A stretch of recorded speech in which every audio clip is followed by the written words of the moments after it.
হয় নিৰ্বাচনৰ দিন ঘোষণা হোৱাৰ পৰা যি পৰিৱেশে বিৰাজ কৰিছিলে সামগ্ৰীত যি উত্তেজনা যি হিংসা প্ৰতিহিংসাৰ ৰাজনীতি দেখা গৈছিলে সেয়া অন্তিম মুহূৰ্তলৈকে অৰ্থাৎ এতিয়া আনুষ্ঠানিকভাৱে সময় উকলি গৈছে ভোটদানৰ কিন্তু যিসকল লোক এতিয়াও ভোটগ্ৰহণ কেন্দ্ৰত প্ৰৱেশ কৰিছে অথচ দীঘলীয়া শাৰীত থিয় হৈ থকাৰ বাবে তেওঁলোকে ভোটদান কৰিব পৰা নাই তেওঁলোকক সেই ভোটদানৰ সুযোগটো দিবৰ কাৰণে সেই ভোটদান প্ৰক্ৰিয়া এতিয়া অব্যাহত আছে তেওঁলোকক সেই সুযোগ দিব লাগিব এয়া বিধি এয়া নিয়ম কিন্তু কথা হৈছে কি সেই নিৰ্বাচনৰ দিন ঘোষণা কৰাৰ পৰা আজি পৰ্যন্ত বিক্ষিপ্ত হিংসা প্ৰতিহিংসাৰ ৰাজনীতিয়ে সামগ্ৰী উত্তাল কৰি ৰাখিছিলে আৰু আজিও সেই ঘটনা সংঘটিত হৈছে দিনৰ ভাগত কেইবাটাও ঘটনা সংঘটিত হৈছে ইতিমধ্যে আপুনি উল্লেখ কৰিছে ৰকিবুল হুছেইনক ৰাতি ভাবুকি দিয়া হোৱা বুলি তেওঁ উল্লেখ কৰিছিলে অভিযোগ আনিছিলে আৰু তাৰ পৰিপ্ৰেক্ষিতত তেওঁ ইতিমধ্যে এজাহাৰ দাখিল কৰিছে কিন্তু আমাৰ হাতত এতিয়া খবৰ আহিছে যে সন্ধিয়া হোৱাৰ লগে লগে নিৰ্বাচন অনুষ্ঠিত হৈ যোৱাৰ বা ভোটদান কাৰ্য প্ৰায় সমাপ্ত হোৱাৰ পিছত তাত কিছু অপ্ৰীতিকৰ ঘটনা সংঘটিত হ'ব নেকি বা তেনেধৰণৰ আশংকা বিৰাজ কৰিছে বহুতৰ মনত কাৰণ আমাৰ হাতত খবৰ আহিছে কুটায়নি বুলি এটা ভোটগ্ৰহণ কেন্দ্ৰ কুটায়নিত থকা এটা ভোটগ্ৰহণ কেন্দ্ৰ এই ভোটগ্ৰহণ কেন্দ্ৰত এগৰাকী এজেণ্টৰ বিৰুদ্ধে অনৈতিকভাৱে ভোটদান কৰা তাত নিৰ্বাচনী বিধি উলংঘা কৰাৰ কিছু অভিযোগ আছে ৰিগিং কৰাৰ অভিযোগ উত্থাপন হৈছিলে আৰু তাৰপিছতে উত্তপ্ত পৰিস্থিতিৰ সৃষ্টি হৈছিলে কুটায়নিত আমাৰ হাতত প্ৰথমতে খবৰ আহিছে যে তাত কোনোবা ফায়াৰিং পৰ্যন্ত কৰিছে অৱশ্যে সেই কথাখিনি কোনেও এতিয়ালৈকে নিশ্চিতি দিব পৰা নাই আমি আৰক্ষী অধীক্ষকগৰাকীৰ সৈতে যোগাযোগ কৰিছিলোঁ নগাঁও জিলাৰ আৰক্ষী অধীক্ষকে সেই সম্পৰ্কে ইতিমধ্যে কোনো ঘটনা ঘটা নাই বুলি নৎসাত কৰিছে কিন্তু তাত যে বা সেই চেণ্টাৰটোত যে কিছু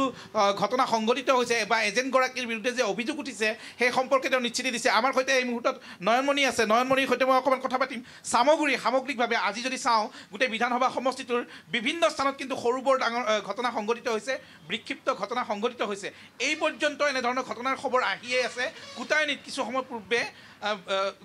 তাত ৰিগিং চলা বুলি অভিযোগ উঠিছিলে কি খবৰ আছে নিশ্চিতভাৱে চাওক পুৱা যেতিয়া 8:30 বাজিছিলে 8:30 বজাতে প্ৰথমটো ঘটনা হৈছিলে বাজিয়া গাঁৱত আৰু সেই বাজিয়া গাঁৱত এগৰাকী গৰ্ভৱতী মহিলাক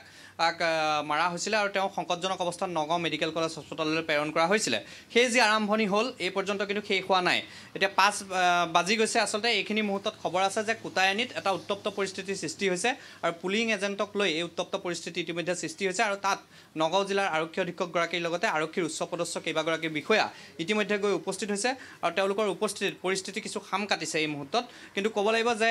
ভিতৰুৱা যিসমূহ অঞ্চল আছে সেই ভিতৰুৱা অঞ্চলসমূহ কিন্তু সময় বাগৰাৰ লগে লগে যেতিয়া আন্ধাৰ নামি আহিছে আন্ধাৰ নামি অহাৰ লগে লগে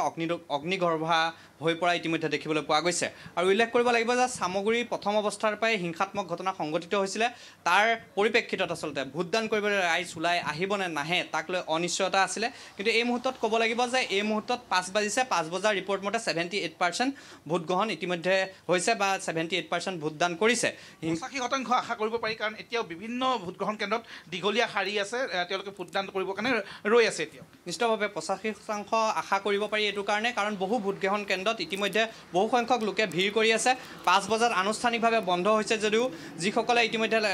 শাৰী পাতি আছে সেইসকলক ভোটদান কৰিবলৈ দিব লাগিব গতিকে 85% আশা কৰিব পাৰি সামগ্ৰী সমষ্টিত সেয়া অৱশ্যে পিছত নিশ্চিত হ'ব আচলতে কিমান শতাংশ লোকে নিজৰ ভোটাধিকাৰ সাব্যস্ত কৰিলে কিন্তু উপনিৰ্বাচনক কেন্দ্ৰ কৰি সাধাৰণতে কয় যে উপনিৰ্বাচনবোৰ নিৰস হয় উপনিৰ্বাচনৰ প্ৰতি কাৰো আচলতে বৰ বিশেষ উৎসাহ নাথাকে কিন্তু ভোটাৰ ৰাইজে সামগ্ৰীৰ যি হিংসা প্ৰতিহিংসাৰ ৰাজনীতি চলিল তাৰপিছত দেখা গ'ল যে এই উপনিৰ্বাচনক কেন্দ্ৰ কৰি সকলোৰে মনত কিন্তু উৎসুকতা আহিল বা সকলোৰে মনত সেই সজাগতা আহিল আৰু ভোটদান কৰিবলৈ ৰাইজ ওলাই আহিছে ভোটদান কৰিবলৈ ওলাই অহাৰ পিছতো বিক্ষিপ্ত ঘটনা সংঘটিত হৈছে এনে খবৰ আহিয়ে আছে আমি কুটায়নলৈ যাবলৈ যত্ন কৰিম কি হৈছে প্ৰকৃততে আৰক্ষী অধীক্ষকৰ সৈতে যোগাযোগ কৰিছোঁ তেওঁ ইতিমধ্যে আমাক জনাইছে যে তাতে আৰক্ষী অতিৰিক্তভাৱে তেওঁ বাহিনী কিছুমান তাত কিছুমান কোম্পানী তেওঁ ইতিমধ্যে নিয়োগ কৰিছে যাতে পৰিস্থিতি কোনো কাৰণত গম্ভীৰ হৈ নপৰে বা অধিক যাতে অৱনতি নঘটে সেই ব্যৱস্থা তেওঁ গ্ৰহণ কৰা বুলি কৈছে কিন্তু সকলোৱে কৈছে যে যিটো অঞ্চলত এই ঘটনা সংঘটিত হৈছে ভৌগোলিকভাৱেও তাত অহা যোৱা কৰিবৰ কাৰণে বাট এটাই গতিকে সৰু বাটেৰে যাব লাগে কিছু তাত সমস্যা আছে গতিকে গৈ পাওঁতে সকলোৰে অসুবিধা হৈছে চেষ্টা কৰিম যদি সম্ভৱ হয় আমি তাৰ ভিজুৱেলছ ল'বলৈ চেষ্টা কৰিম কিন্তু এনেধৰণৰ ঘটনা এনেধৰণৰ খবৰে এতিয়াও কিন্তু যি সামগ্ৰীৰ ৰাজনৈতিক পৰিৱেশ সেই ৰাজনৈতিক পৰিৱেশ কিন্তু ক'ৰবাত শংকাময় উত্তেজনাময় আৰু এতিয়াও চাব গ'লে অনিশ্চয়তাৰ মাজত ৰাখিছে